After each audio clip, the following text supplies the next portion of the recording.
ഇത് carrot pudding എന്നൊക്കെ പറയാം. ക്യാരറ്റ് വെച്ചുള്ള ഒരു പുഡിങ്ങിൻ്റെ റെസിപ്പിയാണ്. കുട്ടികൾക്കൊക്കെ വളരെ ഇഷ്ടപ്പെടുന്ന ഒരു വിഭവം കൂടിയാണ്. ക്യാരറ്റ് പൊതുവെ ഇഷ്ടമല്ലെങ്കിലും ഇങ്ങനെ ഉണ്ടാക്കി കൊടുത്താൽ അത് വളരെ ഇഷ്ടത്തോടെ അവർ കഴിക്കും. അതിനായി ക്യാരറ്റ് വേവിക്കുക, അതിലേക്ക് ഏലക്ക, മൈദ, മുട്ട, പഞ്ചസാര എന്നിവ വേണം. ഇതെല്ലാം കൂടി ഒന്ന് അരച്ചെടുത്ത് പഞ്ചസാര കാരമൽ ചെയ്ത പാത്രത്തിലേക്ക് ഒഴിച്ച് ഒന്ന് ആവിയിൽ വേവിച്ചെടുത്താൽ ക്യാരറ്റ് പുഡിംഗ് റെഡിയായി.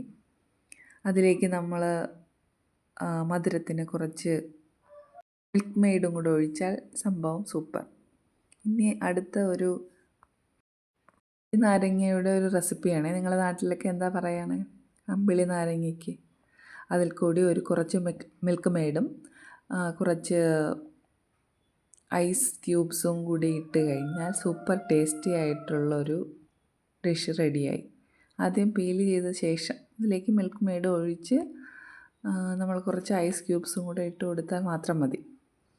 ഇതിൻ്റെ ജ്യൂസും വളരെ ഉപയോഗമുള്ളത് മാത്രമല്ല, നല്ല ടേസ്റ്റും ഉണ്ട്. കുറച്ച് പഞ്ചസാര ഇട്ടാൽ മതിയാവും.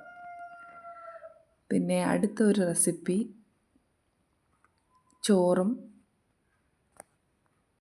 മരിച്ചീനിയും മീൻകറിയുമാണ്. ഒപ്പം ബ്രെഡും മീൻകറിയും സൂപ്പർ കോമ്പിനേഷനാണ്. ഞാൻ ആദ്യമായിട്ടാണ് ഒന്ന് ട്രൈ ചെയ്ത് നോക്കുന്നത്. പക്ഷേ അത് നല്ലൊരു സൂപ്പർ കോംബോ തന്നെയാണ്. ബ്രെഡും മുട്ടയും അല്ലെങ്കിൽ ബ്രെഡും ചിക്കനും ഒക്കെ ഞാൻ കേട്ടിട്ടുണ്ട്, കഴിച്ചിട്ടുണ്ട്. പക്ഷേ ഇത് ആദ്യമായിട്ട് ട്രൈ ചെയ്ത് നോക്കിയ ഒരു റെസിപ്പിയാണ്. പക്ഷേ നല്ല സൂപ്പറായിട്ടുണ്ട്. എല്ലാവർക്കും ഇഷ്ടമാവും. ഒന്ന് ട്രൈ ചെയ്ത് നോക്കണേ. മഴ സമയം കൂടിയാണെങ്കിൽ നമ്മൾ സൂപ്പറായിരിക്കും. ഒരു നൊസ്റ്റാൾജിക് ഫീൽ എന്നൊക്കെ വേണമെങ്കിൽ പറയാം.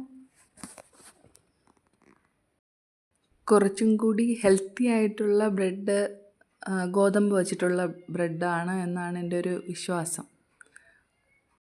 ചില ഭക്ഷണങ്ങളൊന്നും ഹെൽത്തി അല്ല എങ്കിലും നമ്മളത് കഴിക്കാൻ നിർബന്ധിതനാകുന്നുണ്ട്. കാരണം വേറെ ഓപ്ഷൻ നമുക്കില്ല എന്നത് തന്നെ. Travel a lot, but once in a while, travel back to your roots. യാത്രയെ കൂടുതൽ മനോഹരമാക്കുന്നത് ഒരു റിട്ടേൺ ടിക്കറ്റ് അല്ലെ? മടങ്ങി വരാൻ ഒരു വീടോ പോയ വിശേഷങ്ങളൊക്കെ പറയാൻ ഒരാളോ ഇല്ലെങ്കിൽ ഇതിലൊന്നും ഒരർത്ഥവുമില്ല. ഒരു കാലത്ത് നിങ്ങൾക്ക് ഏറ്റവും സന്തോഷം പകർന്നു നൽകുന്നത് ഈ ഓർമ്മകൾ മാത്രമായിരിക്കും. Travel a lot, but once in a while.